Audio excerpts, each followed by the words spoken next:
ये बात तो स्पष्ट है कि वो जहर या तो तुमने मिलाया होगा माया, या फिर तुमने मिहिका। वो तुम ही हो जिसने जहर मिलाया था शराब में। भंडारी मामा का कत्ल माया ने किया है। केडी पाठक को हराया किसने? मैंने। लेकिन क्यों मुझे ऐसा लग रहा है कि ये केस बंद हुआ है, समाप्त नहीं। मैंने अपने भाई का कत्ल किया। ये कैसा मजाक कर रही है? क्योंकि माया और मिहिका की माताजी का तो वर्षों पहले स्वर्गवास हो गया। एक तरह से तो ये सच ही है ना, जो औरत अपनी बेटियों को एक भेड़िए के हवाले बेसहारा छोड़कर चली गई, उसकी जिंदगी मौत से बदतर नहीं होगी तो और क्या हो सकती है कि? मैं 21 साल की बिन ब्याही माँ थी। मैंने 2 जुड़वा बच्चों को जन्म दिया था, पर उनकी वो दशा देखकर मैं घबरा गई। जिंदगी और समाज का सामना करने का मुझ में साहस नहीं था, और उन दोनों बच्चियों को छोड़कर मैं भाग गई। और लोगों को लगा कि मैं मर गई। तो फिर इतने सालों बाद अचानक लौटने की वजह?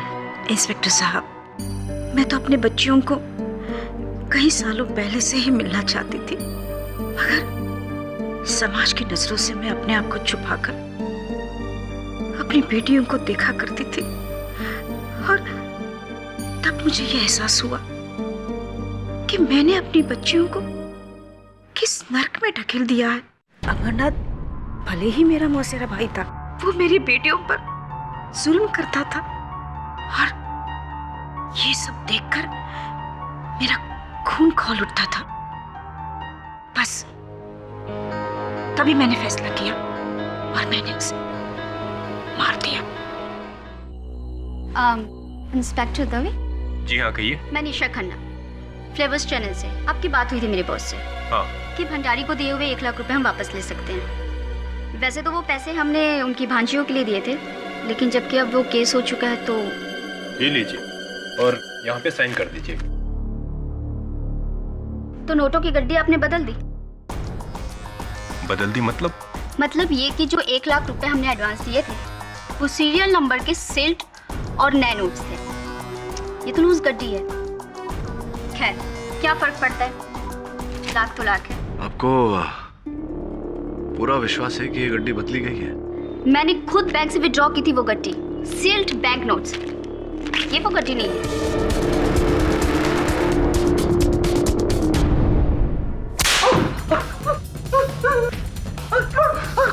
सच बोलो ना, खान उधेड़ के रख दूं। हम सच बोल रहे साहब, हम सच बोल रहे। नहीं बताएगा, नहीं बताएगा। बोल दो। भंडारी सेठ के पास बैंक से निकली हुई नई कड़क नोट की गड्डी थी साहब। अरे तो कोई नोटों की गड्डी क्यों बदलेगा? ए फुफन, झूठ मत बोल। तू जानता मुझे? सच बोल, मैंने खान उधेड़ के रख दूंगा। आपकी सुगंध सब हमने नोट की गड्डी अपने संदूक में कड़क रखी थी। दवे, इस बात के स्पष्टीकरण का एक ही रास्ता है। इस नोटों की गड्डी की फिंगरप्रिंट रिपोर्ट निकलवा ले।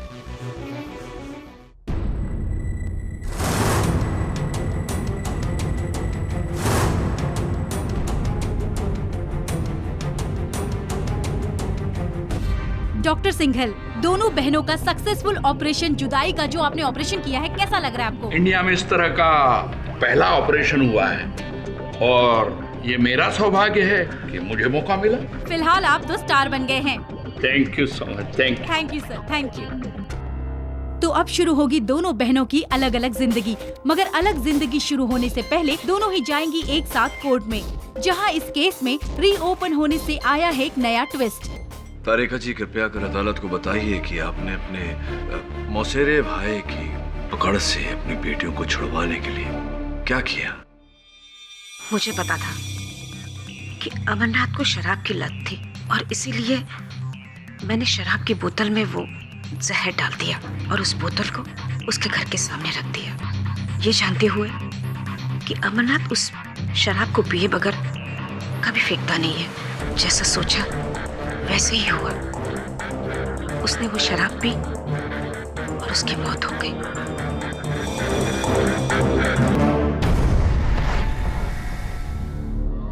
मिसेस तारिका शास्त्री, शास्त्रों को उलट पुलट करने का हुनर कमाल है आप।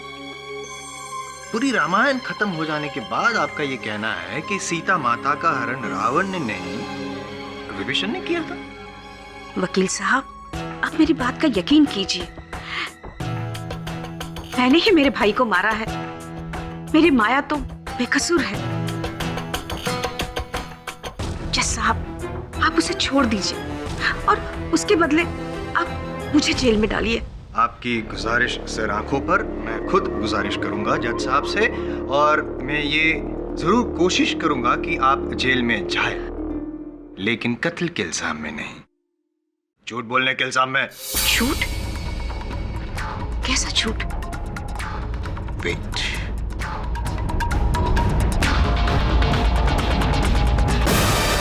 यही वो बोतल है ना जिसमें शराब थी, और इस शराब भरी बोतल में आपने जहर मिलाकर अपने भाई के घर के सामने रखा था? ये जी।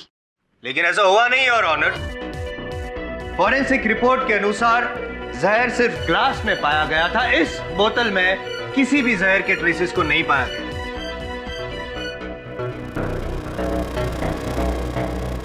मिस्टर शास्त्री, आपने अदालत से झूठ क्यों बोला? बोलिए। मैंने कोई झूठ नहीं बोला, ये पूरी तरह से सच है, और इसके किए की सजा तो मुझे ही मिलनी चाहिए ना। तारिका जी, 20 वर्षों पहले आपसे जो भूल हुई थी अवश्य उसका प्रायश्चित कीजिए, किंतु इस प्रकार नहीं। क्या बात है किटी? योर ऑनर, तारिका जी वही कर रही हैं जो इन परिस्थितियों में विश्व की कोई भी मां करती, अपनी संतान की पीड़ा अपने सर ले रही। 20 साल पहले मैं मेरी बच्चियों को छोड़कर चली नहीं गई होती तो आज ये दिन देखने नहीं मिलता।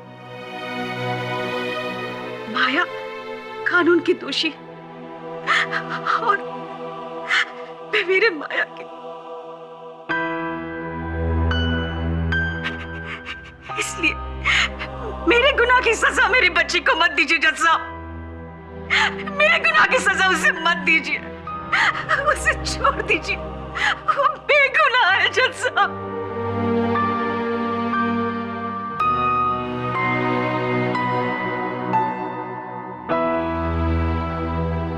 तारिका जी, आपकी इस भावनाओं की भाषा को मैं तो समझता हूं, लेकिन अफसोस कानून सिर्फ सबूतों की भाषा समझता है। Am I right, mister KT पाठक?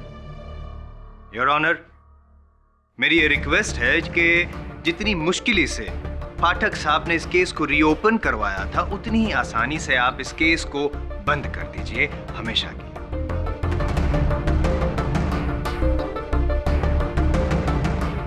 और मिसेस शास्त्री के बयान के बाद माया की उम्र कैद का फैसला कायम रखें।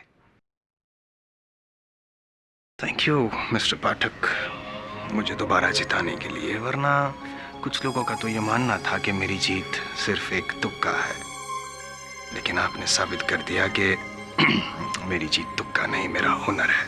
विजय पाने की शीघ्रता रहती है आपको।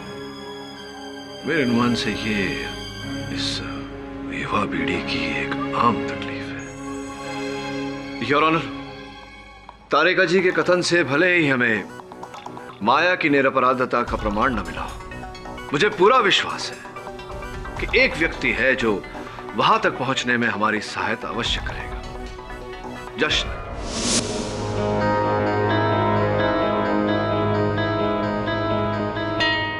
क्या बात है जश्न? अब तक तो मैंने प्रश्न भी नहीं पूछा और आप तनावग्रस्त हो गए।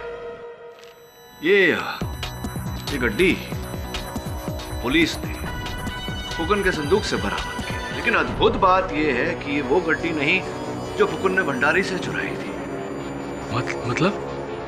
मतलब स्पष्ट है जशन, गड्डी को बदला गया है, और चूंकि इस गड्डी पर तुम्हारी उंगलियों के छाप है, ये बात भी स्पष्ट है कि यह बदलाव तू ही ने किया है। ये बताओ कि इन नोटों पर तुम्हारी उंगलियों के छाप कैसे आए?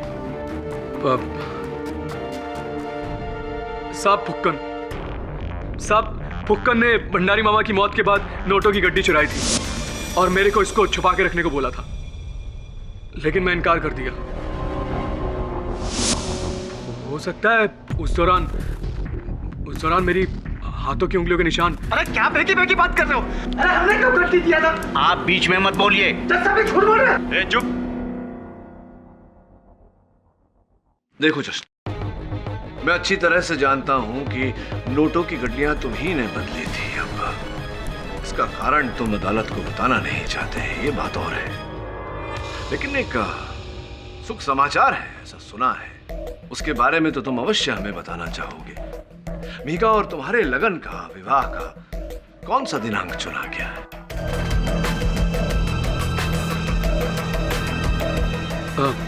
साहब, इस महीने की 29 तारीख। 29 तारीख? 29 तारीख तो वही दिन है, वही दिन है जब माया को तिहाड़ जेल ले जाया जाएगा, हथकड़ियों में, बेड़ियों में, जहां ये आजीवन कारावास काटेगी। अपने माथे पर हत्यारिन का छाप लेकर, और यहां तुम्हारे और मीका का लगन हो, विवाह होगा, उत्सव मनाया जाए और आजीवन सुखद कटेगा।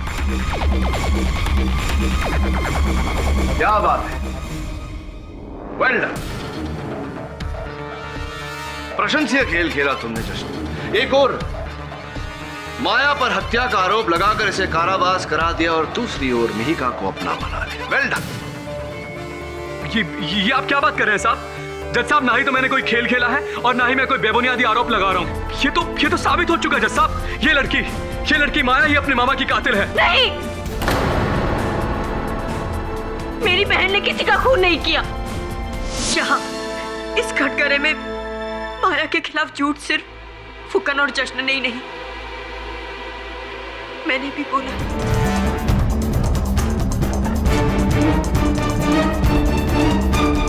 न माया ने जश्न के घर से कोई जहर चुराया है और न ही फुकन ने उसे जहर ग्लास में डालते हुए देखा है, और न ही माया ने वो ग्लास बाहर फेंका था। ये क्या हो रहा है योर ऑनर? यहाँ पे ये मतलब ये ऐसा नहीं कर सकती। नहीं, तुम अपना बयान नहीं बदल सकती। अचानक तुम्हें अपनी बहन के लिए प्यार उमड़ता है और मेरा प्यार तो पहले से ही था माया के लिए, पर प्यार का असली अर्थ मुझे माया से जुदा होने के बाद पता चला। पहले मैं माया को बोझ समझती रही, मैं इससे अलग होना चाहती थी, पर माया वो कभी राजी नहीं थी इस बात के लिए। इसलिए जब मामा का कत्ल हुआ और मैंने देखा कि सारा इल्जाम माया के ऊपर आ रहा है, तो मैंने सोचा कि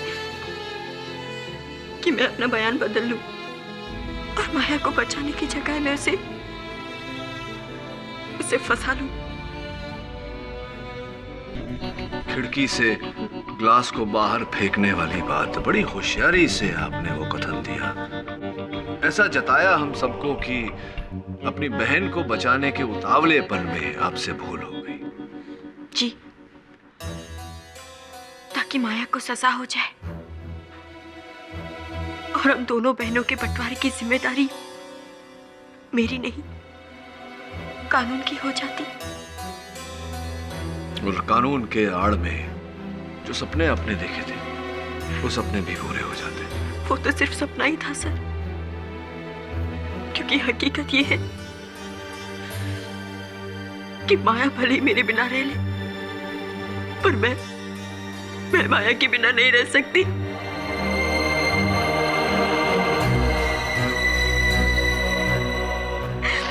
जज साहब, आप मेरे अपराध की जो चाहे मुझे सजा दे दे, पर मेरी बहन को छोड़ दीजिए। वो बेकसूर है, उसे छोड़ दीजिए, उसे छोड़ दीजिए। योर ऑनर, इस कथन कोई मूल्य नहीं। आखिर एक सगी बहन अपनी बहन को बचाने के लिए झूठ तो बोलेगी। अद्भुत जायसवाल साहब, अद्भुत। जब मिहिका के कथन के आधार पर माया को दंड मिला था और आपको जीत, तब तो इनका कथन आपके सराखों पर था, और अब जब इनके कथन के आधार पर माया को रिहाई मिल रही है और आपको हार, तब इनकी कथन का कोई मायने नहीं रहा, कोई अर्थ नहीं रहा, कोई मूल्य नहीं रहा। अद्भुत। योर ऑनर, इस केस में केवल मिहिका का नहीं, हर गवाह की गवाही झूठी है। माया निर्दोष है। माया निर्दोष है? योर ऑनर, तो फिर मिहिका दोषी है। जाहिर सी बात, उस रसोई घर में सिर्फ 2 ही लोग थे। अगर माया ने नहीं तो फिर मिहिका ने मिलाया, इसीलिए अगर माया दोषी नहीं है तो मिहिका दोषी है। नहीं, मैंने खून नहीं किया, मैंने ऐसा कुछ भी नहीं किया। मैं क्यों मारूंगी मामा को?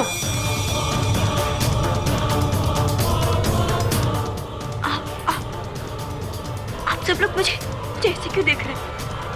मैं मानती हूँ कि मैंने मेरी बहन के खिलाफ झूठी गवाही दी, लेकिन मैंने मेरे मामा को नहीं मारा मैंने।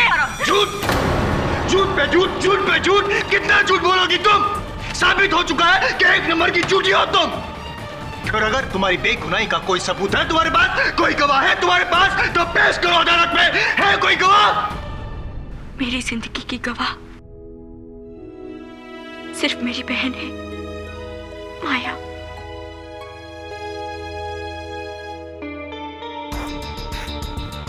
माया,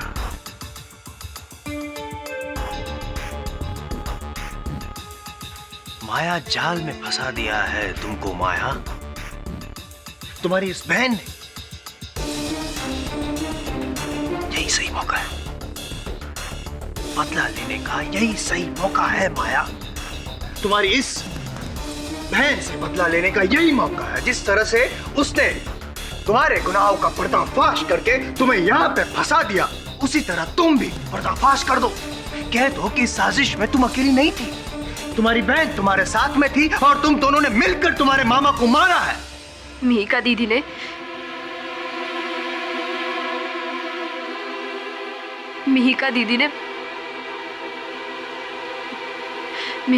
मामा जी को नहीं मारा।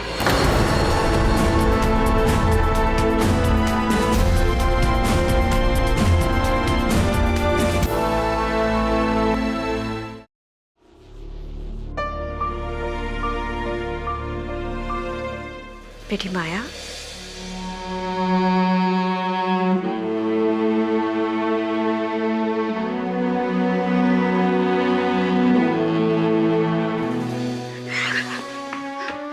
क्यों आई हो तुम यहाँ पे?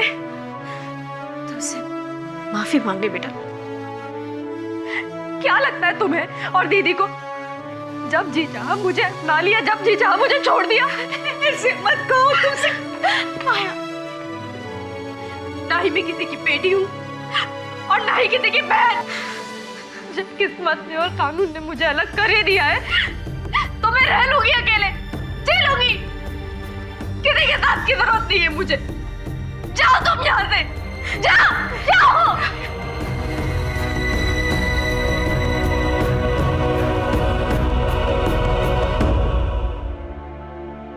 मुझे माफ कर दे मेरी बहन, मुझे माफ कर दे।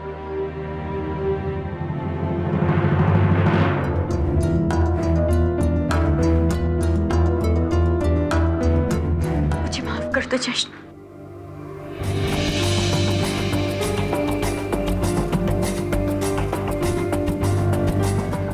जब तक मेरी बहन की बेगुनाही साबित नहीं हो जाती, मैं तुमसे शादी नहीं कर सकती। क्या? आज फिर तू अपनी बहन की खातिर मुझको ठुकरा रही है? अरे क्या कुछ नहीं किया मैंने तेरे को और तेरी बहन को अलग करने के वास्ते। क्या किया तुमने जश्न? बोलो, मामा को तुमने मारा? हाँ, तुमने मेरी बात का जवाब दे मेरी बात का।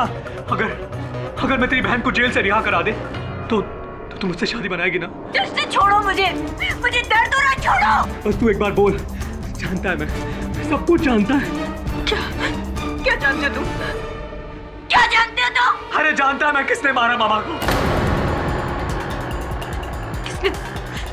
तुमने मारा मामा को? मैंने नहीं मारा तेरे मामा को। और वो जो ग्लास गायब हुआ था ना, वो कल किया था वो गायब। अभी तो जा रहा है मैं।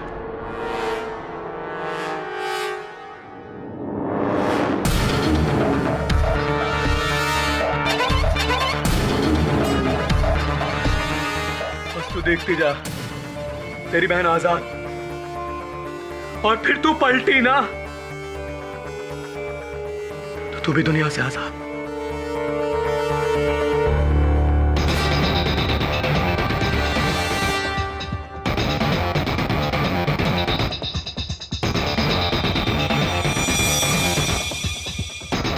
हेलो हेलो आकाश अंकल, मैं मिहिका बोल रही हूँ। हाँ मिहिका बेटी, क्या बात है, इतनी घबराई हुई क्यों? अंकल, जश्न जानता है कि मामा का कत्ल कैसे हुआ, और अगर इन सब में वो शामिल है तो मैं उससे जिंदा नहीं छोड़ूंगी। अगर मेरी बहन को उसने फंसाया तो मैं उसकी जान ले लूंगी। धीरे रखो बेटी, काम डाउन काम डाउन। अच्छा मैं वहीं आता हूँ, कुछ करना मत।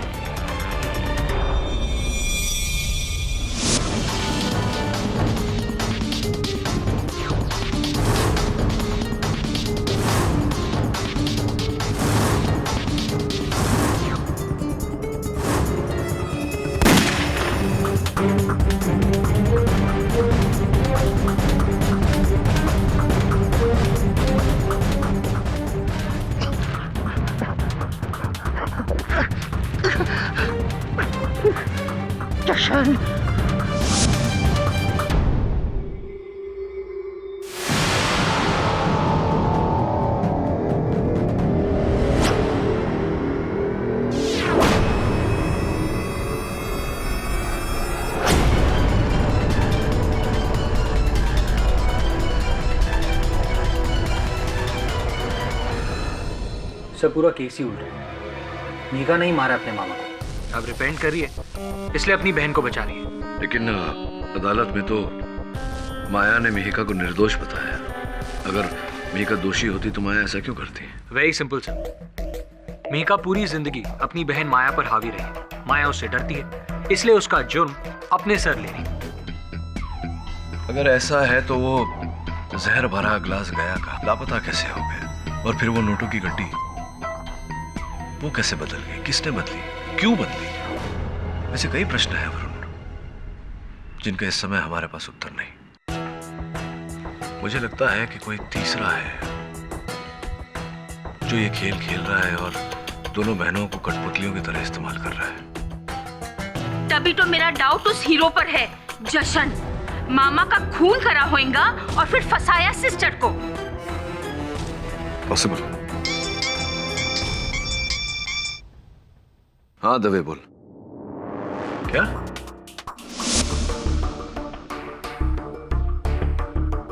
इनिशियल रिपोर्ट के हिसाब से किसी ने इसके गले में साइनाइड भरा इंजेक्शन दे दिया है। फिर साइनाइड? साहब, ये पानी की टाकी से बैग मिला हुआ है।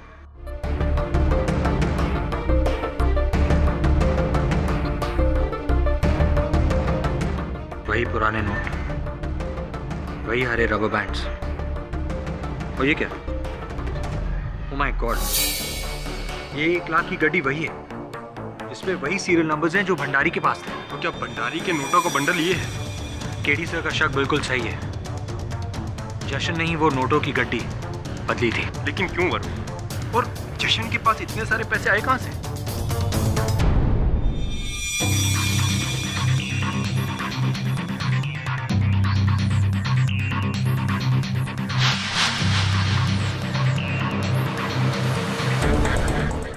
योर ऑनर, 2 बहनों के प्यार की निशानी, 2 लॉकेट, उसमें से एक माया के पास और एक मिहिका के पास। जो था वो पुलिस को जशन के घर के बाहर मिला।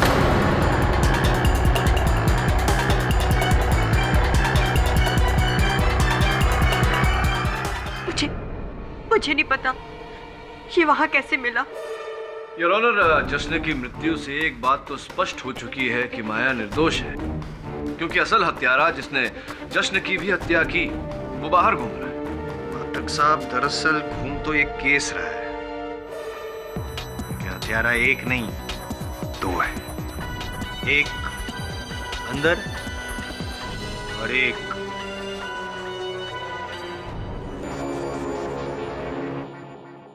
पता है मुझे क्या लग रहा है कि ये सब शुरू से तुम 2 बहनों की साजिश थी, मिली भगत। पहले तुम दोनों ने मिलकर अपने मामा को मार डाला और फिर सबसे बड़ा सबूत जशन, उसको तुमने मार डाला ताकि माया के खिलाफ का केस कमजोर पड़ जाए। वाह क्या बात। जायसवाल साहब, आशा करता हूं कि इस अंदेशे के अतिरिक्त आपके इस आरोप का कोई साक्ष्य भी होगा आपके पास। पाठक साहब, वकीलों के पास साक्ष्य और गवाह के अलावा और क्या मिल सकता है? माया और मिहिका मेरे लिए बेटियों की तरह हैं, लेकिन जो सच्चाई है उसे मैं छुपा नहीं सकता। उस रात घबराई हुई मिहिका का मेरे पास फोन आया था।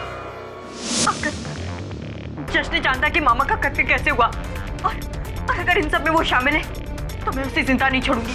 मुझे डर है कि मेरे वहां पहुंचने से पहले गुस्से में आकर मिहिका ने। जायसवाल साहब, आपका समाप्त हो गया है, तुम्हें आपत्ति ना हो अगर? बिल्कुल नहीं। धन्यवाद। तो डॉक्टर अगाशे, एक बात और कही थी मिहिका ने आपसे, जो कदाचित आप अदालत को बताना भूल गए। मिहिका ने आपको बताया था कि जश्न जानता था कि अमरनाथ भंडारी की हत्या किसने की है।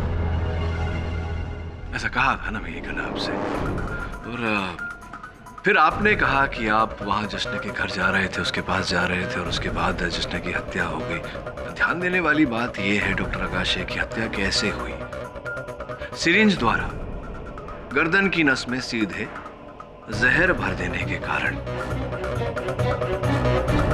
डॉक्टर अगाशे, इतनी सफाई से इंजेक्शन या तो कोई नर्स दे सकती है या फिर कोई डॉक्टर। आप समझ रहे हैं ना मैं क्या कह रहा हूं? जी हाँ, मैं समझ रहा हूँ आप क्या कह रहे हैं, लेकिन मैं जशन को क्यों मारूंगा? क्योंकि जशन जानता था कि अमरनाथ भंडारी की हत्या आपने की है।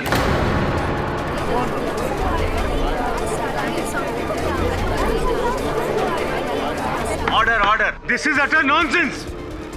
उन बच्चियों का शुभचिंतक हूं मैं, कोई दुश्मन नहीं जो किसी को मारकर उन्हें फंसा दूं।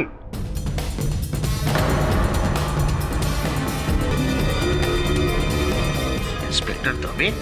जैसा ये फुक्कन कल रात कैद से फरार हो गया था। इसे हमने आज सुबह ही पकड़ा है जशन की खोली के बाहर से, और इसके हाथ में सिरिंज थी जिसमें अभी भी कुछ मात्रा में साइनाइड बाकी है। साहब, अगर हमें पता होता कि रात को जशन की मौत हो गई तो हम सुबह सुबह उसके घर क्यों जाते? साहब, हमने नहीं मारा साहब। वही तो मैं जानना चाहता हूँ कि आप वहां गए क्यों थे, और फिर ये सिरिंज क्या कहानी है? कल जब हम पुलिस से भागकर रात भर छुपे रहे तो हम सुबह सुबह जशन से मिलने उसके घर चले गए। देखा क्यों वहां पुलिस खड़ी हुई है, हम डर के छुप गए। हमें लगा हमारे पैर के नीचे कुछ है। हमने उठाकर देखा तो वो इंजेक्शन था। हम फेंकने लगे थे कि पुलिस ने हमें दबोच लिया। रूपांतर के लिए धन्यवाद, किंतु अब भी मेरे प्रश्न का उत्तर नहीं दिया आपने। आखिरकार आप जश्न के घर गए क्यों थे? क्यों गए थे फुकन, बोलो। सब हम ये कहने के लिए गए थे कि वो राज अगर उसने पुलिस को बता दिया तो हम भी उसे अपने साथ अंदर लपेट लेंगे। कौन सा राज? क्या कैसा राज? किस राज की बात कर रहे हो? यही कि जब भंडारी सेठ की मौत हुई तो दारू का गिलास हमने ही चुराया था साहब।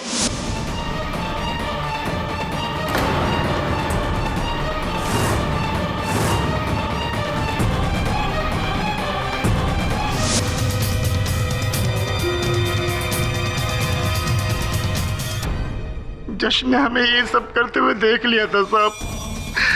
हम डर गए थे कि आज नहीं तो कल वो अदालत में सच जरूर बोलेगा, और इसीलिए आपने भंडारी को मारा।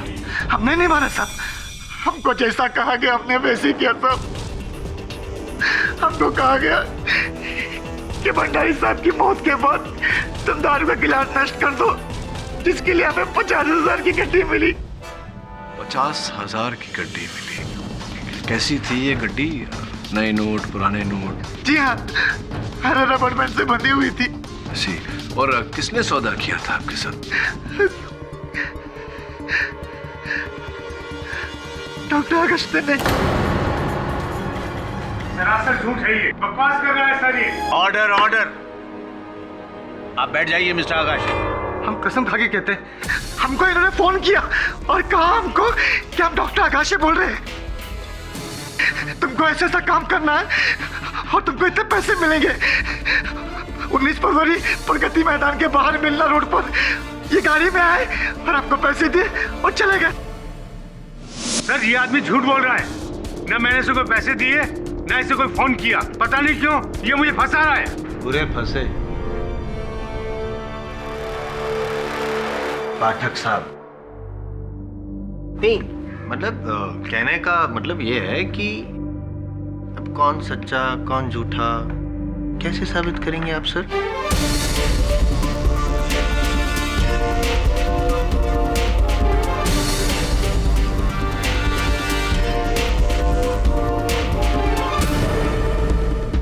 मिश्रा जी, बहुत बहुत धन्यवाद। क्या बात है केडी, चकरा गए? नहीं ऐसा लग रहा है मुझे, होता है कभी कभी स्ट्रेस की वजह से, बट सर नहीं समझे। समझाता हूं योर ऑनर, इनकी एक क्रिया ने मुझे ये एहसास दिला दिया कि ये पूरा खेल क्या है। मैं बताता हूं।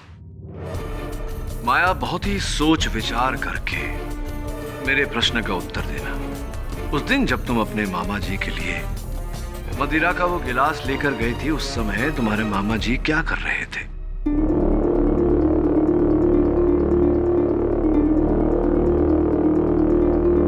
हाँ, वो उस नोटों की गड्डी के नोट गिन रहे थे। नोटों की गड्डी को गिन रहे थे योर ऑनर। और क्या नोटों की गड्डी को गिनते समय आम तौर पर जैसे लोग करते हैं, उंगली चाट कर जो चिपके हुए नोट होते हैं उन्हें अलग करने के लिए इस प्रकार कुछ ऐसा कर रहे हैं?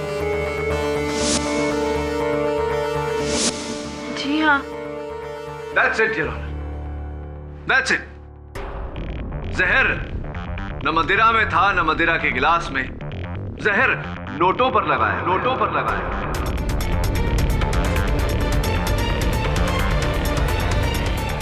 But अद्भुत बात है योर ऑनर, उस बंडल के हर नोट के कोने पर सायानाइड जहर का लेप लगाया गया था। What? और प्रत्यक्ष से अनजान भंडारी साहब उस बंडल को गिनते वक्त यूं ही उस जहर को चाटते चले गए और अपने आप को दूषित कर लिया। जायसवाल साहब, अब तो आप समझ ही गए होंगे कि हत्या के बाद वो गिलास क्यों चुराया गया और नोटों का बंडल क्यों बदला गया। नहीं क्या है हृदय, आप अपने भेजे पर आप जोर मत डालिए, तकलीफ मत दीजिए अपने दिमाग को, मैं समझा देता हूँ। योर ऑनर, गिलास को इसलिए बदला गया ताकि पुलिस को यह संदेह हो कि उसी गिलास में जहर था। और स्पष्ट है कि नोटों के बंडल को बदला गया ताकि हत्या के शस्त्र के बारे में किसी को पता ना चले। अब मैं कुछ पूछूं? बोलिए ना। बड़ी आसानी से ये आपने सब बता तो दिया जज साहब को, लेकिन इसे साबित कैसे करेंगे आप? जायसवाल साहब, ये जो नोटों का बंडल यहाँ रखा है जो जश्न की हत्या के बाद उसी के घर से बरामद हुआ था, इसकी और योर ऑनर भंडारी साहब के उंगलियों की फोरेंसिक्स जांच करवाकर अगर दोनों जगहों पर उसी विष के ट्रेसेस मिलते हैं तो यह स्पष्ट हो जाता है योर ऑनर कि यह हत्या इसी प्रकार से हुई है। मिस्टर पाठक के सुझाए गए टेस्ट रिपोर्ट्स के नतीजे मिलने तक यह अदालत मुलतवी की जाती है। हाँ मेघा, आओ।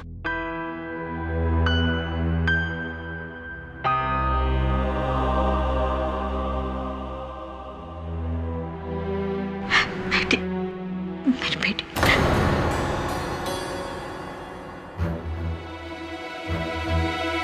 मुझे माफ कर दो, मुझसे भूल हो गई। तुम दोनों के सिवा मेरा कौन है? इसी उम्मीद पर मैं जीती भले ही तुम दोनों मेरे पास नहीं थे, पर तुम्हें हर रोज देखा करते थे। मीका, देखो भूल तो सबसे होती है, किंतु भूल के बाद क्षमा और प्रायश्चित में भी बहुत शक्ति होती है। विशेषकर ऐसे समय पर परिवार को तो साथ में होना चाहिए। मुझे माफ कर दो, मुझसे बहुत बड़ी भूल हुई।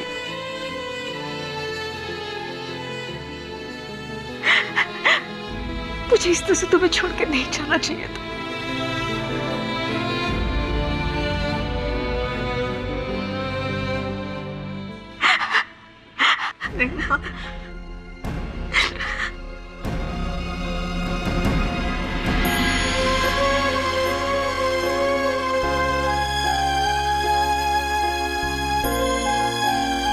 अब इस परिवार को पूरा करने के लिए सिर्फ माया की कमी है। वो कमी भी बहुत जल्द पूरी हो जाएगी। इन फॉरेंसिक रिपोर्ट से साफ जाहिर है कि जहर उन नोटों पर था और न कि शराब के उस ग्लास में जिसे माया लेकर आई थी।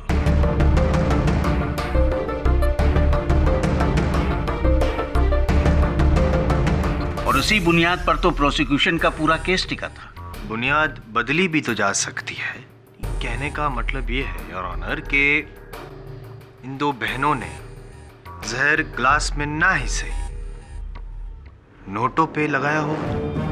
जायसवाल साहब, सामान्य ज्ञान ये कहता है कि अगर अपना मनचाहा सामान किसी एक दुकान पर न मिले तो उसकी खोज किसी दूसरे दुकान में करनी चाहिए। Am I right or am I right? अब देखिए, आपको अब भी दोनों बहनों पर शक है, संदेह है, जबकि फुकन अपने कथन में बोल चुके हैं कि डॉक्टर अगाशे ने रुपए देकर उन्हें वो ग्लास चुराने को कहा था। फिर भी आप अच्छा याद दिलाया आपने, थैंक यू। वो रुपए योर ऑनर, मैं एक बार फिर फुकन को कटघरे में बुलाना चाहूंगा। हाँ तो फुकन, एक बात बताओ, डिस्क्राइब करके विस्तृत रूप से ही बताओ जज साहब को कि हुआ क्या था, कैसे?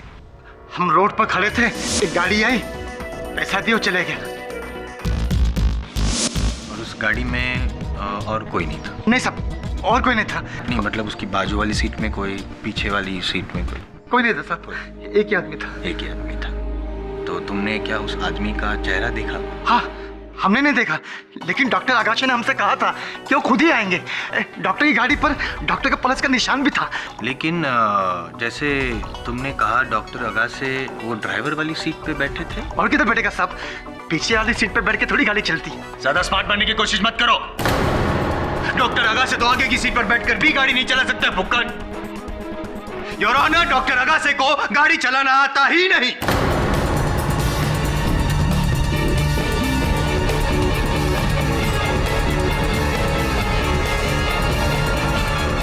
योर ऑनर, ये डीवीडी डॉक्टर अगाशे 19 फरवरी के रोज मुंबई में थे ही नहीं, वो तो पटना में थे, एक डॉक्टर्स कॉन्फ्रेंस अटेंड कर रहे थे और इस डीवीडी में उस कॉन्फ्रेंस की रिकॉर्डिंग है योर ऑनर।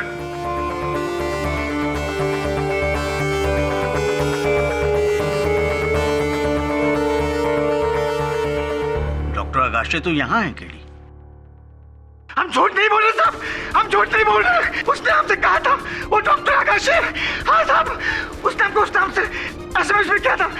हाँ, हमारे पास वो एसएमएस सेव है। योर ऑनर, फुकन का मोबाइल पुलिस ने जब्त किया है।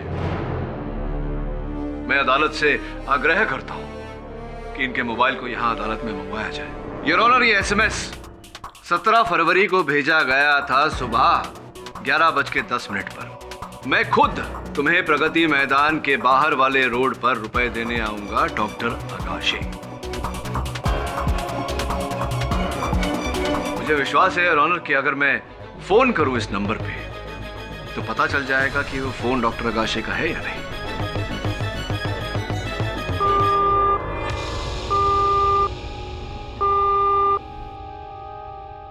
दुर्भाग्यवश योर ऑनर, नंबर डिस्कनेक्टेड है। दुर्भाग्य आपका? क्या लगा आपको कि आप फोन करेंगे, कातिल का फोन यहाँ बजेगा, कोई ऐसा गाना बजेगा और अदालत में कातिल पकड़ा जाएगा, ऐसे ही सोचा था आपने? सिम कार्ड भले ही कट गया हो, लेकिन IMEI नंबर तो है। IMEI? जी, नहीं पता आपको? International mobile equipment identity. समझे? नहीं समझे?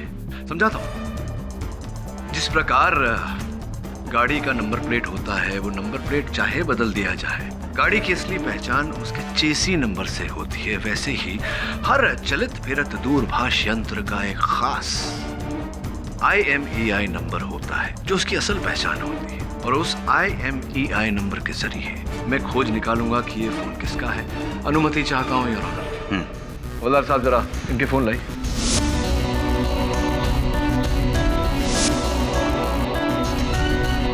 साहब, डॉक्टर सिंघल का भी।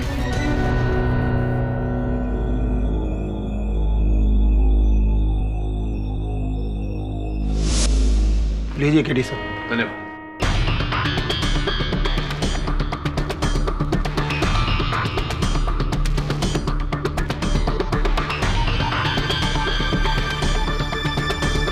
Perfect match your doctor Singhal.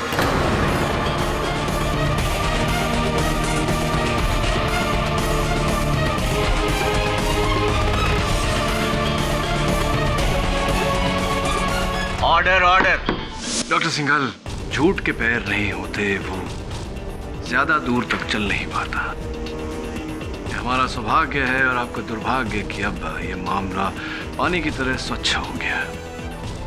Phone आपका, आप ही ने फुक्कन को वो SMS भेजा था, आप ही गए थे वो डॉक्टर वाली साइन में फुक्कन को रुपए देने, और आपके काले धन के भंडार में से आपने एक छोटा सा हिस्सा जश्न को भी दिया था भंडारी की हत्या करने के लिए। क्या ये सही है या सही है?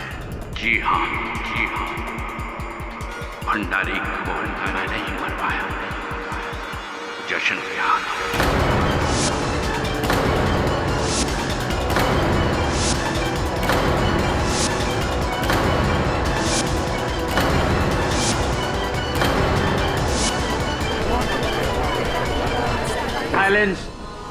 इसके लिए मैंने जशन को 10 लाख रुपए ब्लैक मनी में दिए थे और मेरे प्लान अनुसार जशन ने भंडारी के नोटों में साइनाइड लगाया और फिर गड्डी बदल दी। और दूसरी ओर आपने फुक्कन से वो गिलास चोरी करवाया, और जब जश्न को इस बात का पता चला तो इससे पहले कि वो आपका भांडा फोड़े, आपने उसकी भी हत्या कर दी।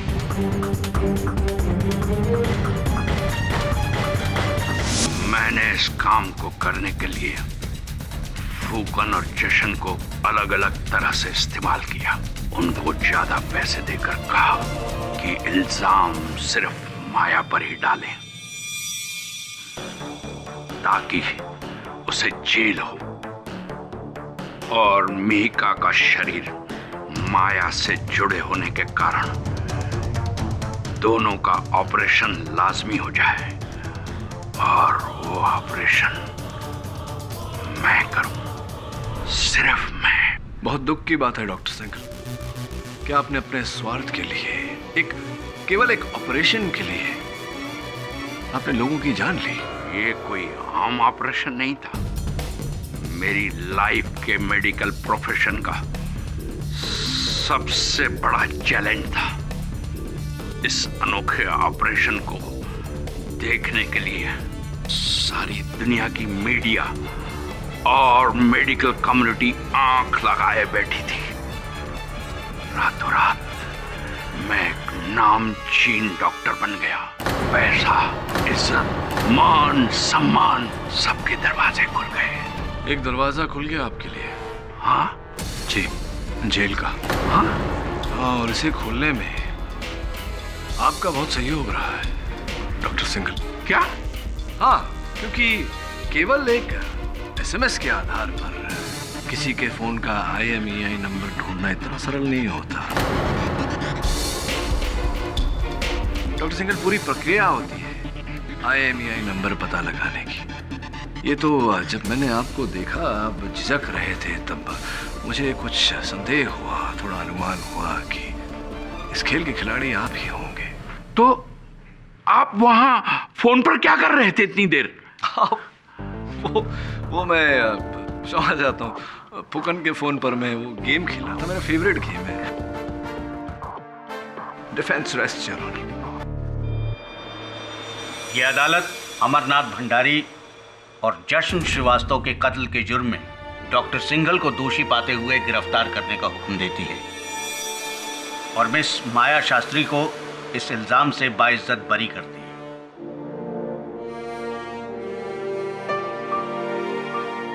The case is closed.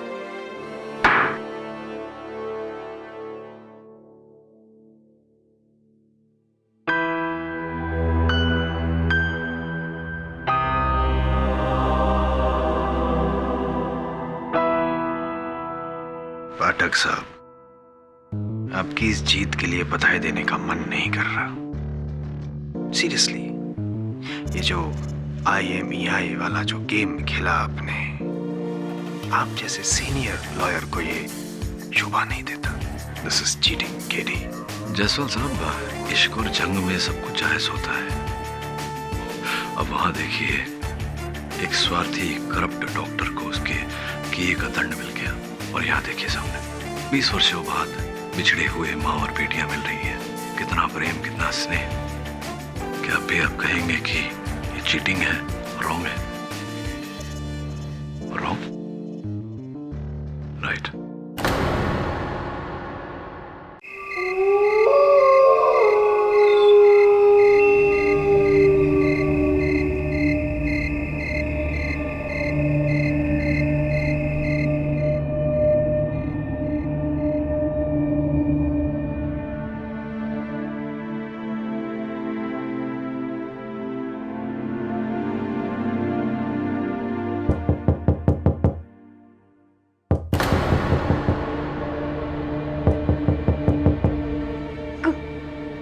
कौन? अरे हम हैं सुरेश, खोलो तो।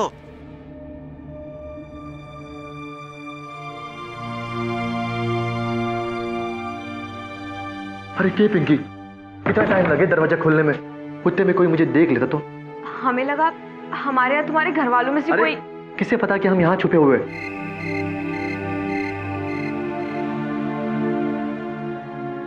माफ कीजिएगा मिसेस सुरेश प्रकाश, स्वागरात के दिन आपको समोसे की दावत से ही काम चलाना पड़ेगा जी। लेकिन शादी का तोहफा किसी शहंशाह से कम ना है जी। टडन। कितना प्यारा है जी। तुम जैसा है। और देख लेना, असली दावत भी जरूर होगी, और वो भी हम दोनों के अम्मा बाबूजी के आशीर्वाद के साथ। हमें पूरा यकीन है अम्मा बाबूजी को जरूर मना लेंगी। हाँ, लेकिन गांव वाले और पंचों को कौन मनवाएगा?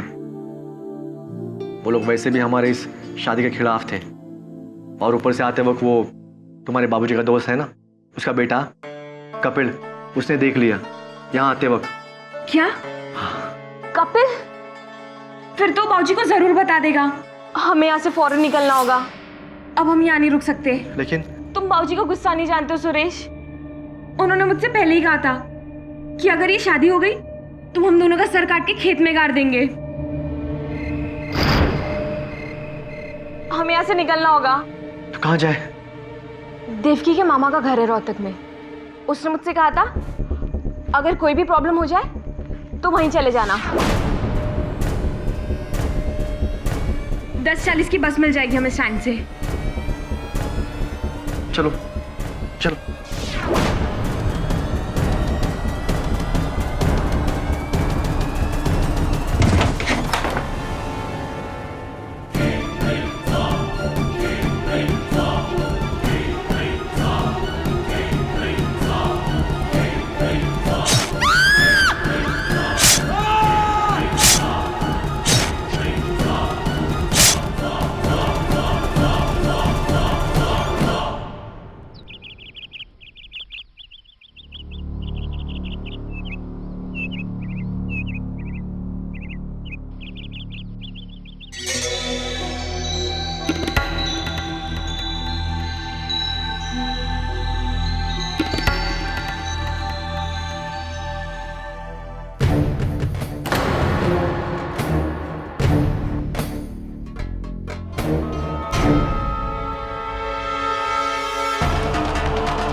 बात हुई के? हाँ साहब जी, ये दोनों हमारे ही गांव के छोरा छोरी हैं, सूरज प्रकाश और पिंकी प्रकाश। वही पंचायत वाला मामला निपटा दिया दिखे। अरे जित तो होना ही था। बुलाओ तो इनको परिवारों को। ठीक है साहब जी।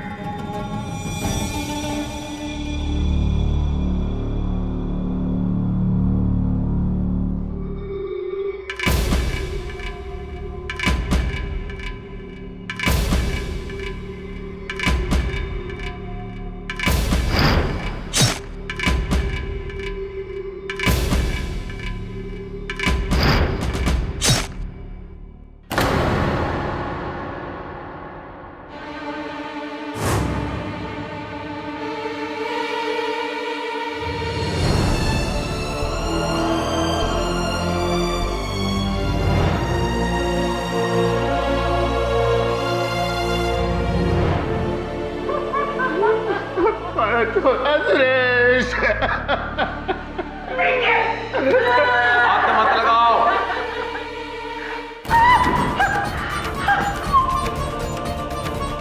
हमारे बच्चे।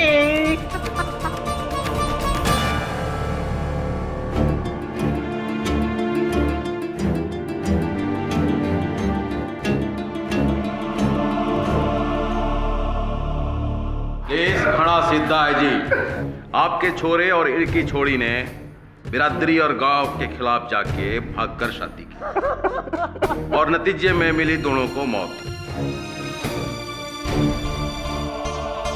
अब आप ही बताओ, अगर आपको शक है तो किस पे? अरे बोलो भी, कौन है मारा इन्हें?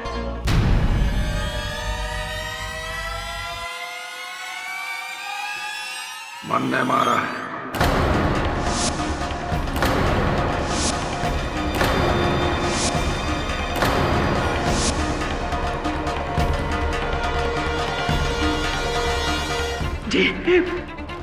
जी क्या कह रहे हो आप?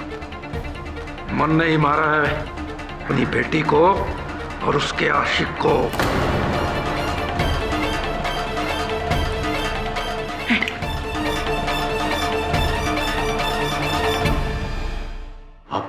आप तो बाप हो उसकी। बाप बेटी का रिश्ता तो 20 साल का था, लेकिन 50 सालों से रिश्ता है हमारी जात बिरादरी से। तो बोलो बोलो, कौन सा गहरा रिश्ता हुआ? औलाद से बढ़कर है जात बिरादरी। जो मन ने करना था वो मन ने कर दिया। आप अपना करो।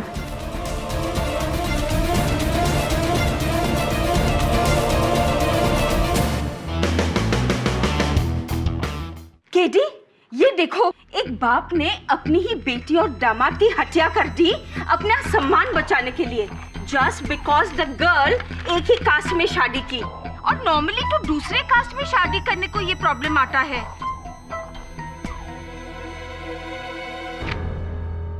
I don't believe this. Mrs Bilimoria, ये जाति भेद की समस्या नहीं है। हिंदू धर्म में ऐसी मान्यता है कि एक ही गोत्र के लोग भाई बहन होते हैं, उन दोनों के बीच विवाह नहीं हो सकता। धर्म का आदर अपनी जगह है, मैं समझता हूं, लेकिन गौरव रक्षा के लिए किसी की हत्या करना ये अधर्म है, कानूनी अपराध है। ये क्यों नहीं समझते ये लोग? ये कैसी प्रकृति है? देश एक कदम आगे लेता है तो 2 कदम पीछे। उड़ना चाहता है ये देश, लेकिन पैरों में बेड़ियां लगी हुई है। क्या होगा? कैसे तरक्की करेगी ये देश? अरे मिलने दो। रुको हमें मिलना है। सर, ये औरत बहुत जिद कर रही है आपसे मिलने के लिए।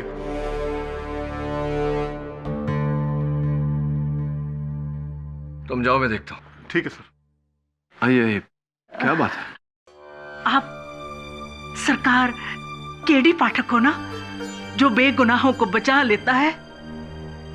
जी, मैं केडी पाठक हूं। आप कौन? जी, हमारा नाम लाजवंती प्रकाश है। वो कालकोरा हरियाणा से आए हैं। अपने पति चांद प्रकाश का केस लेकर। लेकिन लाजवंती जी, आपके पति ने तो पूरे होशो हवास में अपना अपराध स्वीकार किया है। और क्या करते, मजबूरी जो ठहरी।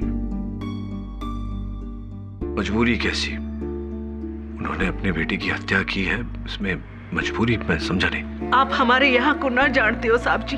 पीढ़ियों से चली आ रही प्रथा को इंसान तो क्या, भगवान से भी बढ़कर माने हैं। एक ही जात बिरादरी के लड़का लड़की की शादी की सख्त मनाही है। एक ही बिरादरी के लोगों को गांव वाले भाई बहन समझे है। जे कोई यो प्रथा की खिलाफी करे, समझो उसकी जान गई।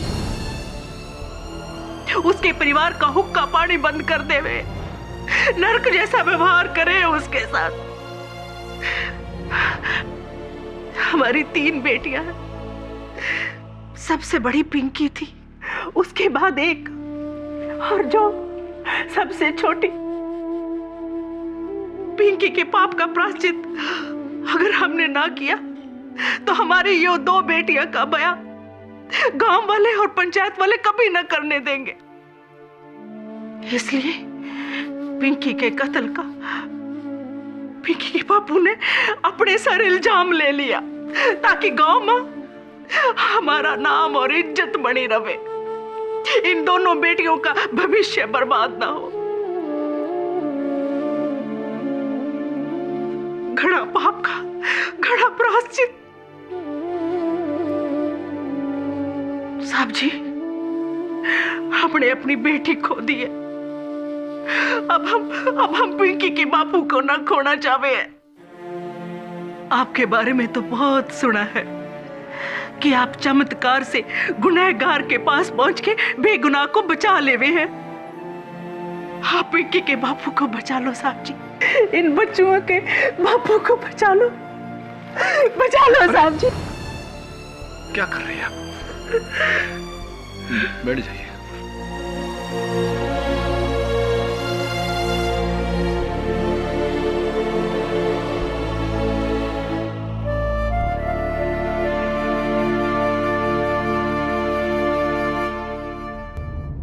साहब, हम यहाँ हरियाणा आ तो गए हैं, लेकिन आपका इस केस को लेने का डिसीजन राइट है ना? नहीं, I mean, पूरी मीडिया में और देश में ये चांद प्रकाश एक ऐसा हैवान बन के सामने आ रहा है जिसने अपनी खुद की बेटी को मारा सर, और उसके लिए बस एक ही सजा है सर, मौत। और आप उसे बचाने यहाँ हरियाणा आए सर। अब तो मीडिया ने भी आपके खिलाफ लिखना शुरू कर दिया। ये देखिए। केडी पाठक का बिक गया ईमान। केडी पाठक जालिम हत्यारे को बचाने चला हरियाणा। ये न्यूज वालों को लोगों को घसीट की न्यूज बनाना ही न्यूज हो गया है। देखो, मेरा एक सीधा साधा सोच, मैं बाहर की बात सुनने से पहले अंदर की बात सुनता हूँ, और मेरी अंतरात्मा ये कह रही है कि हो ना हो, चांद प्रकाश ने दोष है। बाकी पहुंचेंगे तो पता चलेगा।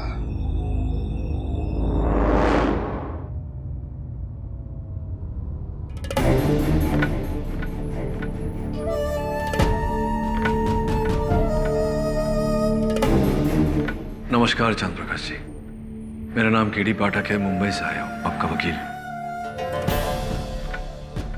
इसका मतलब सच निकला जो लोग कह रहे थे कि तू हमसे बिना बताए, बिना पूछे शहर चली गई वकील लेने। देखिए, आप चुप रहिए, मैं अपनी पत्नी से बात कर रहा हूं। तू अनपढ़ तो थी, लेकिन इतनी बेअकल होगी मने पता ना था। तूने इतना भी ना सोचा कि मने भरोसा है अपनी पंचायत पर, सिर्फ अपनी पंचायत पर, गैरों पे नहीं। अरे ये क्या जाने कि समाज के क्या संस्कार होवे, और ये क्या समझें कि क्या मर्यादा होती है। चांद प्रकाश जी, स्पष्ट है कि आप किसी के दबाव में आकर ये कर रहे हैं। मैं सिर्फ इतना कहना चाहता हूं कि आपको ऐसा करने की कोई आवश्यकता नहीं है। जो सच है उसे मैं अवश्य बाहर लाऊंगा। वही तो वकील साहब, यही तो मैं कह रहा हूं कि सच तो सामने आके रहेगा। चाहिए 100 झूठ भर दे आपके कान में, और चाहे आप 100 दलीलें रख लें हमारे वास्ते, लेकिन आपकी 100 दलीलें 100 झूठ औंधे मुंह गिर जाएंगी, क्योंकि बड़े से बड़ा सच तो यो ही है कि मन ने मारा है। मन ने मारा है अपनी बेटी ने, चांद प्रकाश ने मारा है अपनी बेटी ने।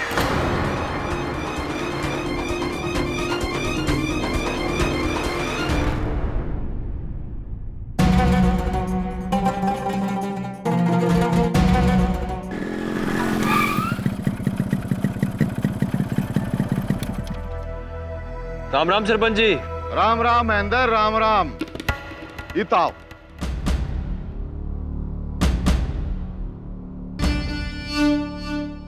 जी सरपंच।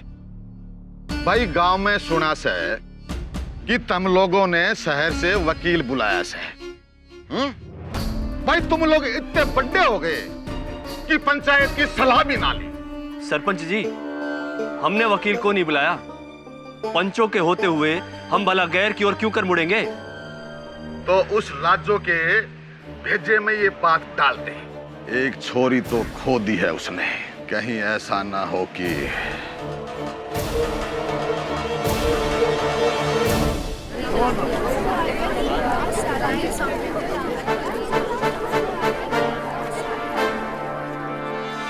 केड़ी साहब, केड़ी साहब, Bharat Singh Bhardwaj, public prosecutor.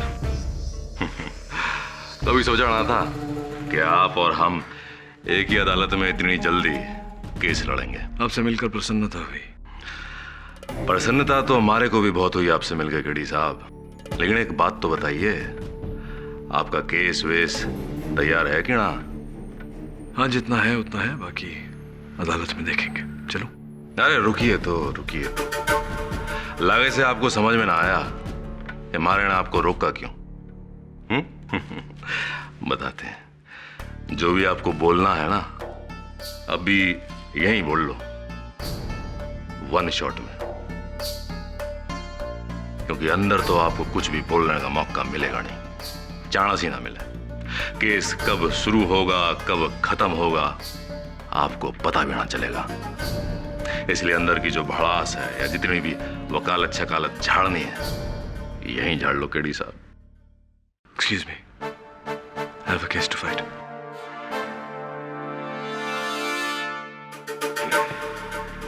English, English बहुत सुंदर। थारे को तो थारा मौक के लिए चुप करावेगा केडी साहब, चांद प्रकाश। साहब जी, पिछले 2 सालों से मेरी बेटी पिंकी और सुरेश एक दूसरे से प्यार करने लगे थे। हम दोनों परिवारों ने उन्हें बहुत समझाया, जहां तक कि मैंने पहली बार पिंकी पर हाथ भी उठाया और जे कहा कि ये बदमाशियां छोड़ दे। कहा है कि बेटी, एक ही गोत्र में ना प्यार हो सके है और ना शादी। हमारे समाज का मानना है कि एक ही गोत्र के लोग भाई बहन हो गए, तो भाई बहन के बीच में दूसरा रिश्ता कैसे हो सके? क्या हो सके? नहीं हो सके। पर उन दोनों ने हमारी बात नहीं समझी। इनके चलते भरी पंचायत में मारा सर शर्म से झुक गया 3 बार। फिर क्या था? मारा माथा ठनका, सनक गया मारा माथा। ये दिन दिखाने के लिए पैदा किया था, तो तेरा टेटुआ ही दबा देना चाहिए था जन्म लेने से पहले। सुना नहीं पंचों ने क्या कहा? हुक्का पानी बंद करा देंगे मारा जे सुरेश के साथ कभी दोबारा दिखी तो फिर हम भाग के शादी कर लेंगे। तू करके देख, करके बता। कसम पैदा करने वाले की, तू जहां भी होगी ढूंढ निकालूंगा और कुल्हाड़ी से तेरा सर काट के खेत में गाड़ दूंगा। निकलना मुश्किल हो गया है समाज के सामने जब से उस लड़के से इसने टाका भिड़ाया है।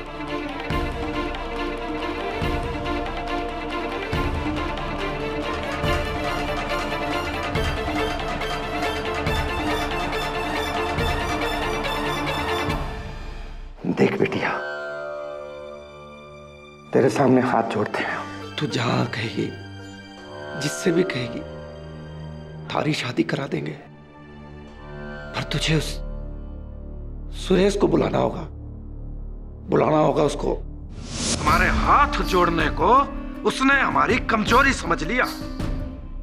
फिर क्या था, अगले दिन वो घर से भाग गई, उस लौंडे के साथ घर से भाग गई।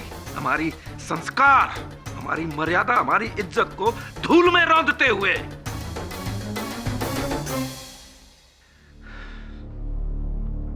फिर 2 रातों बाद मेरे दोस्त का लड़का कपिल मारे घर आया। क्या कह रहा तू? कहां देखा उन दोनों को तूने? पास में गनौरा गांव के मार्केट में, वहां किसी तबेले के पास चारा घर में रुके हुए दोनों जी। रुकिए, कहाँ जा रहे हैं आप? ये क्या कर रहे हो आप? जो होना है होके रहेगा। नहीं, नहीं।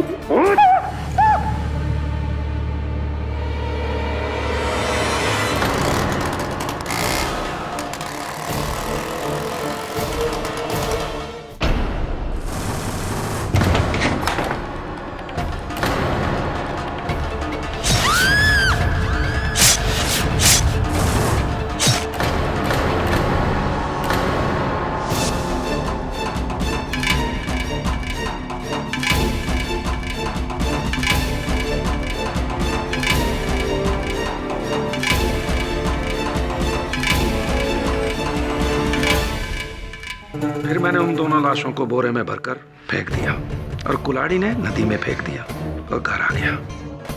अरे वकील साहब, 1 गिलास पानी मिलेगा? घड़ा भर गया मेरा। अरे पानी क्यों ना मिलेगा चांद प्रकाश जी? गला तर करो अपना।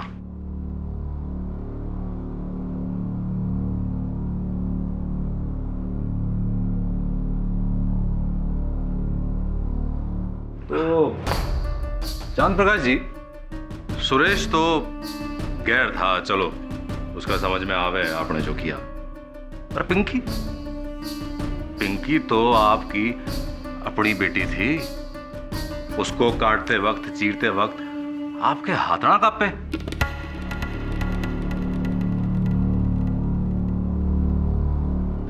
कांपे थे, पर हाथ जोड़ते समय कांपे थे। और उससे कहा था, बेटी ये अनर्थ ना कर।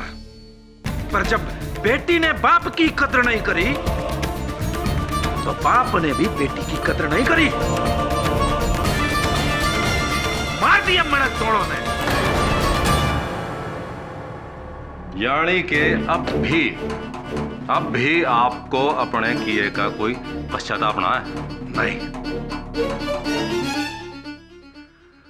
और एक बात और, मेरी 2 बेटियां हैं। अगर उन बेटियों ने भी ऐसी हरकत की तो उनका भी वही हश्र होगा जो पिंकी का हुआ। चांद प्रकाश जी, लेकिन केड़ी साहब, हमारी बात पूरी तो होने लीजिए, घनी जल्दी से आप। हाँ तो चांद प्रकाश जी, आपने अभी अभी जो कटघरे में कहा उसे हम 100% सच माने हैं। काहे से मेरा मतलब ये है कि आपने जो कहा वो किसी दबाव में, किसी के डर की वजह से या किसी के बहकावे में आके तो बयान ना दिया है। क्योंकि डी साहब, वकील साहब, मैं ना तो किसी के दबाव में हूं और ना किसी के दबाव में बोल रहा हूं। हमने जो कहा वो 16% सच है। ठीक है के चांद प्रकाश जी, आपको लग रहा है झूठ बोल रहे हैं? चलो, अतिथि महोदय की संतुष्टि के लिए मान लेते हैं कि चांद प्रकाश जी फिलहाल झूठ बोल रहे हैं। अब भाई मुंबई से आए केडी साहब, इतना तो मानेंगे। ठीक है, तो फिर साबित करते हैं। हमारी पहली गवाह है पिंकी की बचपन की सहेली देवकी। जी बड़े ताऊ जी जो भी कह रहे हैं वो सब सच है। उस रोज जब उन्होंने सुरेश और पिंकी को जान से मारने की धमकी दी थी ना साहब, उस वक्त हम वही थे उनके घर में। जज साहब, हमारा अगला गवाह है चांद प्रकाश जी के मित्र अनोखीलाल का बेटा कपिल जी। कत्ल के रोज हमारे सामने ही आग बबूला होके कुल्हाड़ी लिए घर से निकले थे। हमें तो तभी डर हो गया था कि अब पिंकी और सुरेश की खैर नहीं, बेकार का मरवा दिया हमने उनको। जज साहब, हमारे अगले गवाह सुरेश प्रकाश के चाचा महेंद्र प्रकाश। जज साहब, मैं मोटरसाइकिल तय अपने घर जा रहा था। मैंने देखा यो पूरे ताव में कुल्हाड़ी लिए स्कूटर तक जा रहा था।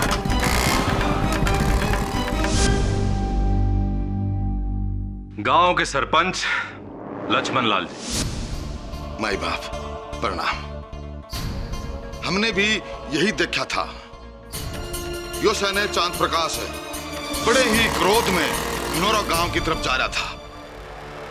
बापू जी, चांद प्रकाश कुल्हाड़ी लेके किधर कौन चल दिया? सोनू बेटा, देख किस जा रहा है वो। ठीक से। अंकल जी, हमने बड़ी देर पीछा किया और गाणोरा के एक तबेले में रुकते देखा, और जब हम वहां पहुंचे तो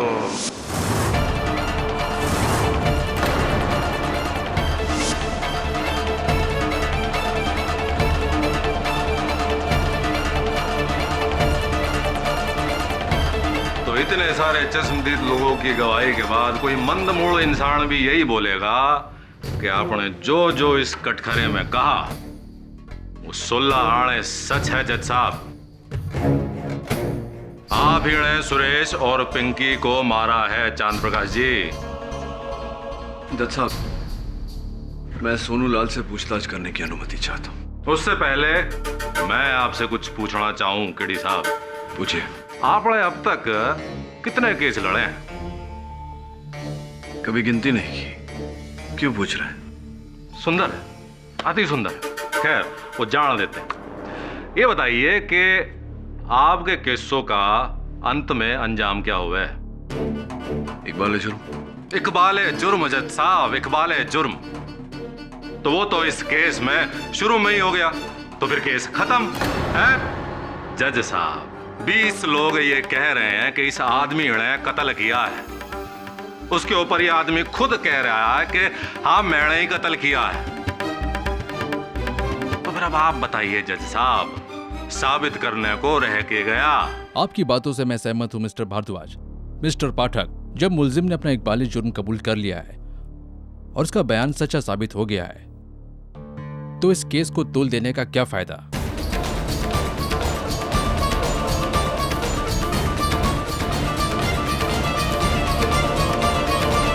मेरे ख्याल से इस केस को यहीं खत्म कर देना चाहिए। जज साहब,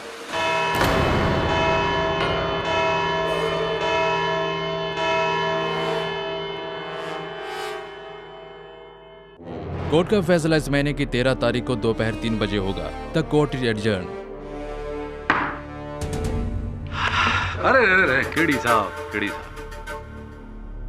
अब ये मत बोलिएगा कि हमने आपको बोलने का मौका नहीं दिया। दिया था, कोर्ट के बाहर।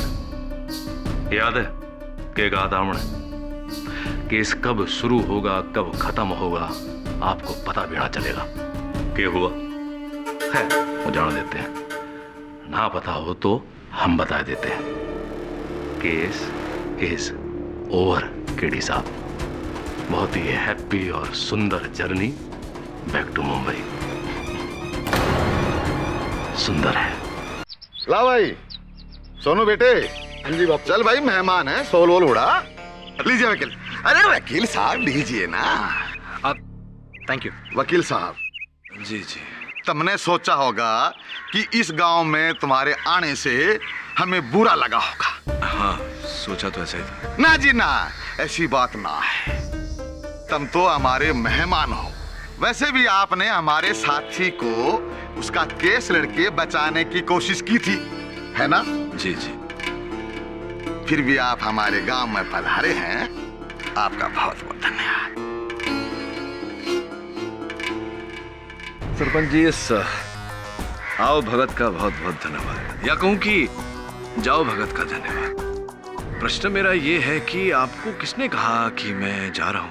भाई वकील साहब, आपका इब इत्ते के काम, मुकदमा खत्म। वैसे भी 2 दिन बाद में फैसला आवेगा। अब ते के कराइते हैं? वैसे जो भी लिखा पढ़त होएगी ना, वो हम आपको मुंबई में पहुंचा देंगे, है ना? अब जाइए जाइए। सरपंच जी, चला जाता मैं, किंतु एक समस्या है। समस्या ये है कि मुझे अब भी ऐसा लगता है कि चांद प्रकाश जी निर्दोष है। उनकी बेटी और दामाद की हत्या किसी और ने की है। अब देखिए, ये समस्या है तो इसका समाधान तो करना पड़ेगा। जैसे ही समाधान हो जाएगा मैं चला जाऊंगा। पाठक जी, मेजबान के कहने से पहले ही अगर मेहमान चलो जावे तो उसको कहते हैं मेहमान, और कहने के बावजूद भी ना जावे उसको कहते हैं शैतान। हाँ, मैं समझ गया, पूरी तरह से समझ गया। आप लोगों के साथ इतना समय गुजारा है तो इतनी समझ तो आ ही जाएगी। वो लाजवंती जी तिजा कर रही थी, जिद कर रही थी कि होटल में मत रहो, आकर के हमारे घर में रहो कुछ दिन हमारे साथ। तो मैंने सोचा क्यों नहीं, कुछ दिन और आप लोगों के साथ रह लेंगे तो थोड़ी सीख और मिल जाएगी। फूल माला आप कृपया कर रखिए अपने पास, जब लौटेंगे तब दे देना, पैसे भी बच जाएंगे। नमस्कार।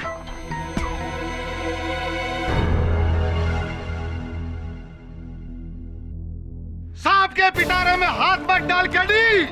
अरे तू क्या जानता है कि जात और पास क्या होती है? अगली बार जब तू आएगा ना तो इन फूलों का रंग बसंती होगा और कपड़े का रंग सफेद। चला जा यहाँ से, चला जा। आई थिंक इनमें से किसी एक गांव वाले ने ही काम किया है, चांद प्रकाश को बलि का बकरा बनाकर खुद अपना जुर्म छुपा। जानता हूँ, लेकिन इनकी पोल खोलने के लिए ये जरूरी है कि चांद प्रकाश जी अपनी बेगुनाही कबूल करें, नहीं तो अदालत में मेरी हर दलील व्यर्थ हो जाएगी। गुनहगार से गुनाह कबूल करवाऊं उससे पहले चांद प्रकाश जी से उनकी बेगुनाही कबूल करवानी होगी। अगर कोई कुछ नहीं कहना चाहता तो ये अदालत चांद प्रकाश के खिलाफ अपना फैसला सुनाने जाती है। मैं कुछ कहना चाहूंगा। अब के कहना चाहो? You can proceed mister KD. चांद प्रकाश की हत्या के दिन क्या पहना था आपने? वस्त्र क्या थे आपके? अरे वकील साहब, ऐसे ही कुर्ता पहना था और धोती पहनी थी। यही कुर्ता? हाँ, यही था। तो साहब, मैं सोनू लाल को गड़खरे में बुलाना चाहूंगा। इजाजत है। सोनू, आपने बताया था कि आपने चांद प्रकाश जी को पिंकी और सुरेश पर कुल्हाड़ी से वार करते हुए देखा। कितनी दूरी पर थे चांद प्रकाश जी जब उन्होंने कुल्हाड़ी से वार किया था? दूरी के तो पकड़ पकड़ के बाहर कर रहे थे। तो स्पष्ट बात है कि जब कुल्हाड़ी से वार हुआ था तो खून की बौछार हुई होगी। अरे चारों तरफ खून ही खून था, साव मारे से तो देखा ना गया। अगर ऐसा है तो ऐसा कैसे हुआ कि इस कुर्ते पर एक भी खून का छींटा क्यों नहीं? अरे इतना अंधेरा था वहां, हमारा ध्यान आ गया कुर्ते उड़ते पे। जज साहब, ये क्या जरूरी है कि कुर्ते पे अगर खून ना है तो खून हुआ ही ना? भरद्वाज जी, उस कमरे की दीवारों तक खून के छींटे पड़े थे। ऐसा कैसे हो सकता है कि इस कुर्ते पर एक भी छींटा नहीं, बिल्कुल बेदाग है?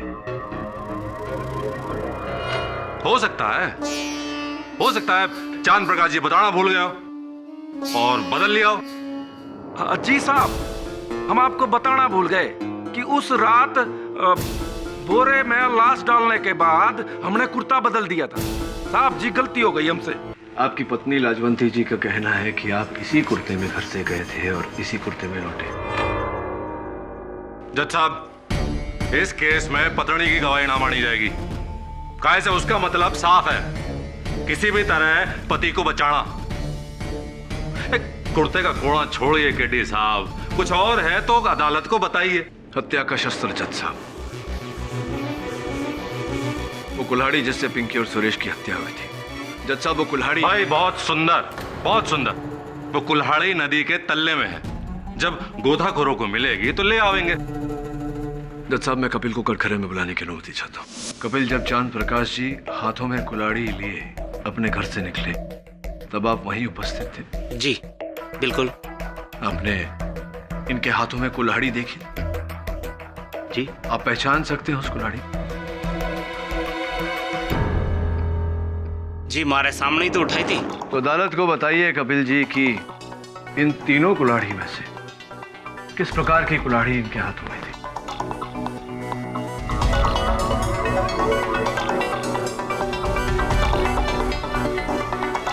जी वो बीच वाली। बीच वाली? ऐसी? जी। जज साहब मैं कपिल के कथन से सहमत हूं, क्योंकि चांद प्रकाश जी के घर वालों का कहना है कि इनके पास जो कुल्हाड़ी थी वो बिल्कुल ऐसी ही थी। भाई बहुत सुंदर पाठक जी, आपके कुल्हाड़ी की कंपनी वालों से भी पता लगवाओगे? इसकी कोई आवश्यकता नहीं है भरद्वाज जी। जज साहब, पोस्टमार्टम रिपोर्ट का कहना है कि पिंकी के शरीर पर जो घाव थे वो 6 इंच के धार वाली कुल्हाड़ी से की गई थी। और ये कुल्हाड़ी, योर ऑनर, जिस तरह की कुल्हाड़ी चांद प्रकाश जी के घर में थी वो 4 इंच के धार वाली है। और 4 इंच के धार वाली कुल्हाड़ी से 6 इंच का घाव नहीं हो सकता जज साहब।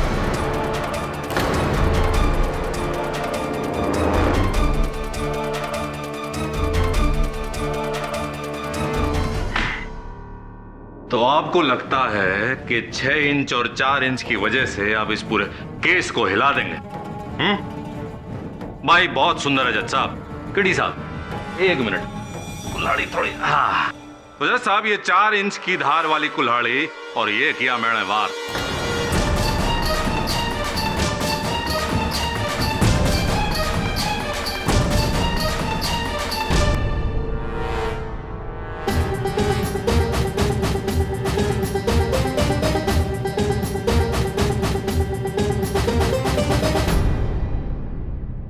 चार इंच की धार वाली कुल्हाड़ी और 6 इंच का वार।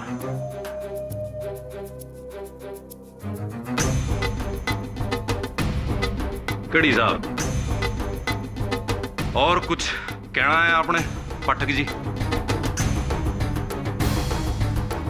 मिस्टर पाठक, कोई और सबूत? नहीं योर ऑनर, इस समय मेरे पास और कोई सबूत नहीं। अरे केडी साहब, कुछ सोचिए समझिए, कुछ बाकी हो तो बोल दीजिए। हैं? अभी अदालत का टाइम बाकी है, 5 मिनट है पूरे। सोचिए, आप इतने अनुभवी लॉयर, कुछ और नहीं सूझ रहा तो कोई किस्सा कहानी सुना दीजिए। हैं? हम लोगों का मनोरंजन भी हो जाएगा। क्यों भाई लोगों ने क्या कहते हो?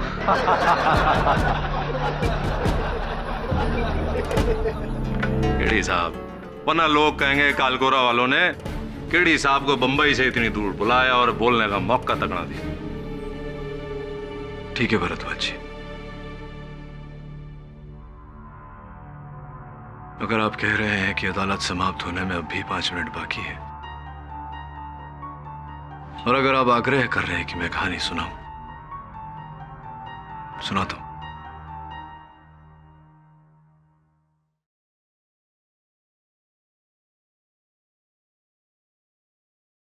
ये कहानी मेरे किसी रोमांचक केस के बारे में नहीं, न ही किसी सनसनीखेज घटना के बारे में।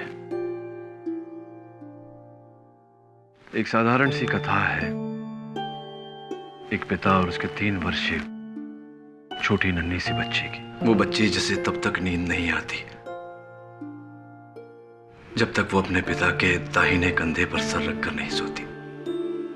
और तब भी अगर नींद नहीं आती तो पिता उसे गोद में उठाकर सीने से लगाकर रात भर आंगन में टहलते,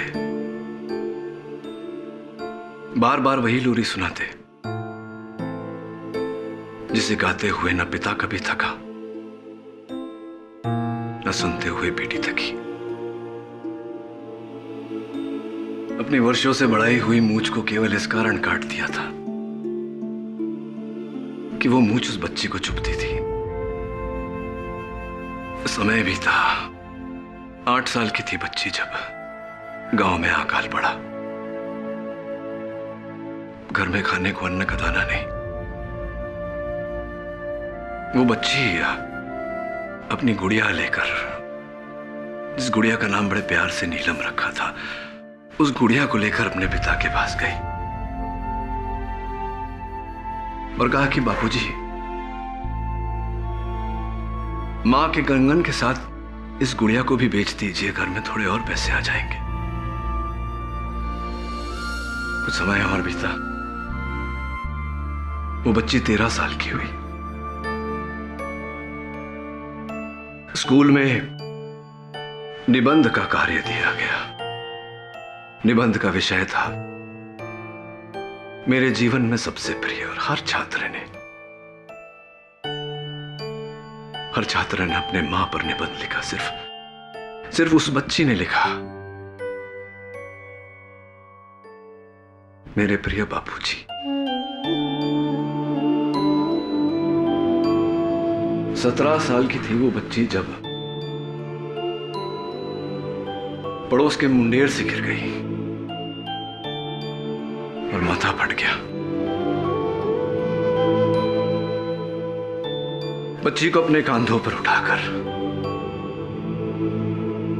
भरी धूप में दौड़ते हुए कोसों दूर अस्पताल में लेकर गए उसके पिता। डॉक्टर से बोले कि मेरे शरीर के लहू की आखिरी बूंद निकाल लो, लेकिन मेरी बच्ची को बचा लो, मेरी लाडो को बचा लो। उस बच्ची के लिए उसका संसार उसके पिता थे, और पिता कभी उस बच्ची के माथे पर शिकन नहीं देख सकते थे। कभी उसकी आंखों में आंसू नहीं देख सकते थे। कभी उसके शरीर पर छोटी सी खरोंच नहीं देख सकते थे।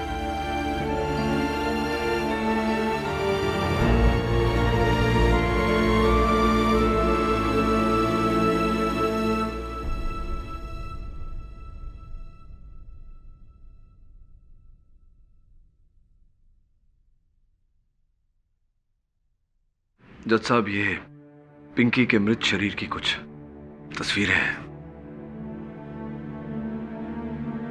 पहला वार उनके कंधे पर किया गया था। घाव के साथ साथ कंधे की हड्डी भी टूट गई। दूसरे वार से हाथ की सारी नसें कट गई, लहू की बौछार हो गई। तीसरे वार से जज साहब पेट पूरी तरह से चीर दिया गया।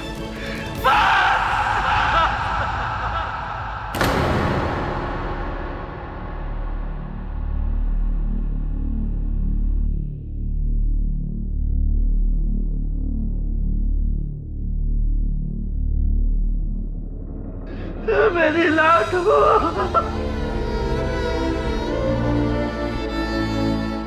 मेरी लाडो,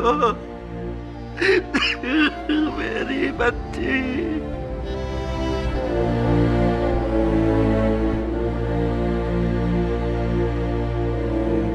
चंद प्रकाश जी, मैं ये मानने को कतई तैयार नहीं कि आप जाने अनजाने में अपनी बेटी को नुकसान पहुंचा सकते। नहीं मान सकता मैं।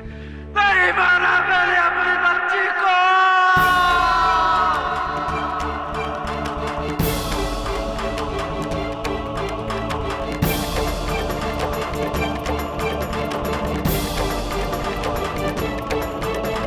नहीं मारा मैंने अपनी बच्ची को।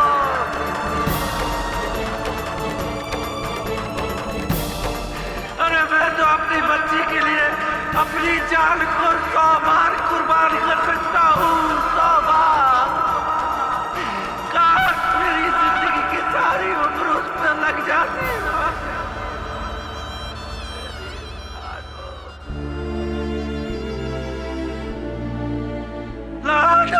मेरी बच्ची लाडो।